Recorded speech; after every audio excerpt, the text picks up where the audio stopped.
और हमें ज्वाइन किया है सेनेटर राना सनाउल्लाह साहब हमारे साथ। मुशीर वज़ीर आज़म बराए सियासी अमूर है। राना साहब गुड मॉर्निंग, क्या हाल है आपका?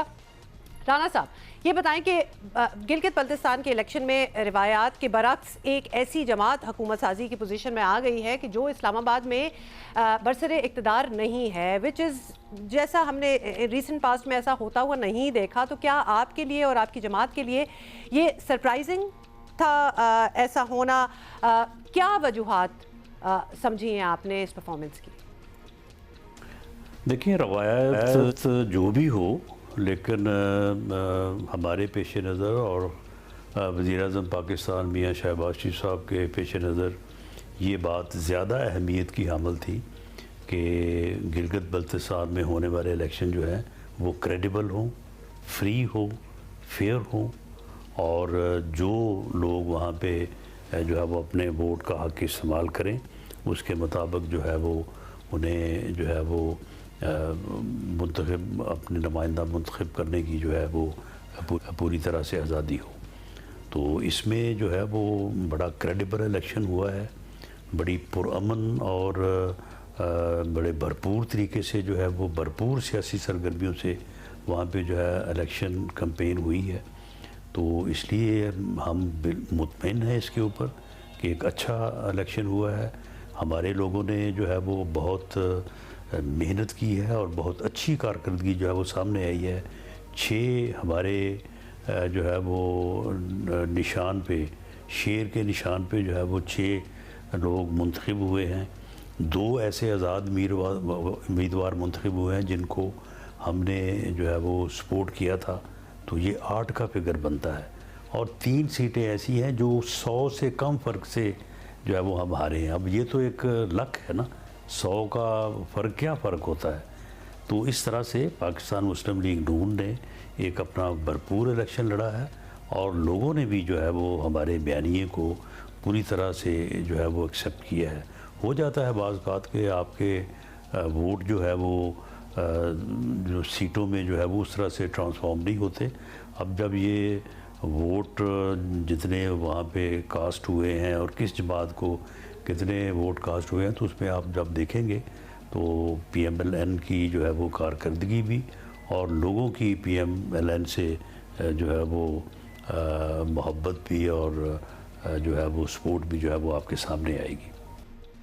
फिर वोट तो राना साहब मतलब 200 150 वोट भी किसी के ज़्यादा हों तो जीतता तो वो ही है ना, क्योंकि ज़्यादा तो ज़्यादा ही होता है। ये बताएं, मुस्लिम लीग नून ने इंतखाबी मुहिम कारकर्दगी और डेवलपमेंट के बयानिए पर चलाई ये सारी इंतखाबात, लेकिन पंजाब को बतौर मॉडल पेश किया जाता रहा। It did not translate well with the people. जाहिर है कि वोटर्स ने इस बयानिए को उस अंदाज में नहीं सराहा जैसी कि ऑब्वियसली आपको उम्मीद होगी। तो परफॉर्मेंस के बयानिए को लिफ्ट ना कराया जाना पार्टी के लिए बाइसे तशवीश तो डेफिनेटली होगा। अब कश्मीर इलेक्शन में क्या लेकर जाएंगे, उसके लिए क्या प्लानिंग है आपकी? देखिए, ये दोनों आपने जो मफरूज़े कायम किए हैं, एक तो आपने ये कहा पहले कि पीपल्स पार्टी जो है वो बरसे इक़्तिदार नहीं है मरकज़ में। पीपल्स पार्टी इक़्तिदार में शामिल है। और दूसरी जो आपने बात की कि लोगों ने उस तरह से हमायत नहीं की। मैंने आपको सीटों का एनालिसिस करके बताया है, तो उससे ये साबित होता है कि लोगों ने उसी तरह से ही इन्हिसार किया है। 8 और 10 में क्या फ़र्क है। और दूसरी बात ये है कि जो सीटें हम हारे हैं वहाँ पे भी मैंने जिस तरह से अर्ज़ किया कि 2-3 सीटें ऐसी हैं कि जो हम 100 से भी कम जो है वो वोटों से जो है वो हारे हैं। तो इसलिए अवाम ने भरपूर जो है वो पजीराई दी है पाकिस्तान मुस्लिम लीग नून के बयानी को भी और पाकिस्तान मुस्लिम लीग नून के कैंडिडेट्स ने भी, और जो है वो कारकुनों ने जो है वो भरपूर तरीके से ये इलेक्शन लड़ा है। और ये बात बड़ी बाइसे इत्मीनान है कि एक ऐसा इलेक्शन हुआ है जिसके ऊपर तमाम पार्टिसिपेंट ने जो है वो इत्मीनान का इज़हार किया है और एक क्रेडिबल फ्री फेयर इलेक्शन जो है वो फेडरल गवर्नमेंट के और वहाँ पे जो आज़ाद कश्मीर की केयर टेकर गवर्नमेंट थी उसकी निगरानी में जो है वो अंजाम पाए। राना साहब चलें ठीक है, अब बताएं कि अब इलेक्शन ऑब्वियसली हो गए हैं, पीपल्स पार्टी हुकूमत बनाने जा रही है। ख्वाजा साद रफ़ीक वगैरह की ये राय है कि पीपल्स पार्टी को इस्लामाबाद मॉडल पर सपोर्ट किया जाना चाहिए, यानी हुकूमती इत्तेहादी रहें लेकिन वजारतें जो हैं वो ना लें। तो आपकी नज़र में यही मुनासिब होगा मॉडल, कैसा आपको लग रहा है, या फिर कम अज़ कम गवर्नर तो अपना लगवाना चाहिए? देखिए, इस बारे में कल बजट तजावीज़ से मुतल्लक जो है वो वज़ीर-ए-आज़म पाकिस्तान और प्रेसिडेंट आसफ़ अली ज़रदारी साहब के दरमियान मीटिंग थी। तो वहाँ पे ये इलेक्शंस के हवाले से भी बातें होती रही हैं। तो इस बारे में अभी PMLN की लीडरशिप ने कोई फ़ैसला नहीं किया। तो हो सकता है कि जिस मॉडल की आपने बात की है तो इस पे भी सोचा जा सकता है, और अगर ऐसा होगा तो वहाँ पे एक मज़बूत हुकूमत जो है वो बनने में कामयाब होगी। और वैसे भी एक पसमानदा इलाका है और वहाँ पे पोटेंशियल बहुत ज़्यादा है। वहाँ पे अगर जो है वो बेहतर अंदाज से डेवलपमेंट हो जाए, जो कि पाकिस्तान मुस्लिम लीग नून का भी हमेशा ये जो है वो सोच भी रही है, कोशिश भी रही है, तो पूरी दुनिया का टूरिज़म जो है वो वहाँ पे आ सकता है।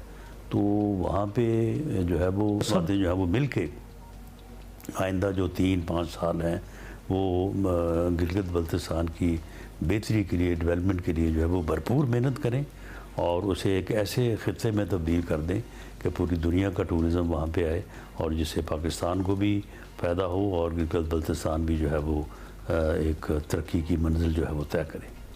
चलें, that remains to be seen वहाँ क्या होगा। राना साहब, आप हमारे साथ हैं, तो ज़रा कोई इंसाइट दे दें कि इस्लामाबाद में खबरें या चलें अफवाहें गर्दिश में हैं कि बजट वगैरह के बाद वज़ीर आज़म काबीना में बड़े पैमाने पर रद्द-बदल करने का सोच रहे हैं, कुछ चेंजेस आएंगे। अगर ऐसा होने वाला है तो एक तो आप हमें बता दें, और दूसरा इसकी क्या वजह है? देखें, अफवाहें तो इसी तरह से जो है वो उड़ती रहती हैं, चलती रहती हैं। वैसे मेरी इन्फॉर्मेशन के मुताबिक तो कोई ऐसी जो है वो बात नहीं है, लेकिन बहरहाल काबीना में रद्द-बदल करना जो है वो वज़ीर आज़म का जो है वो प्रोगेटिव है। वो जब भी चाहें, बड़े पैमाने पे चाहें, छोटे पैमाने पे चाहें, वो कर सकते हैं, और उनका इरादा भी है कि वो कारकर्दगी की बुनियाद के ऊपर जो है वो महकमों में भी और कैबिनेट में भी जो है वो तब्दीली करें। लेकिन ये बड़ा पैमाना और इस किस्म की अफवाहें जो है वो इनमें कोई हकीकत नहीं है। अच्छा, फ़िलहाल आप कह रहे हैं कोई हकीकत नहीं है। ऑफ कोर्स वज़ीर आज़म चाहें तो वो कर भी सकते हैं, ऐसा भी कोई मसला नहीं है, but everything is going to be based on performance. बहुत शुक्रिया, सेनेटर राना सनाउल्लाह हमारे साथ थे।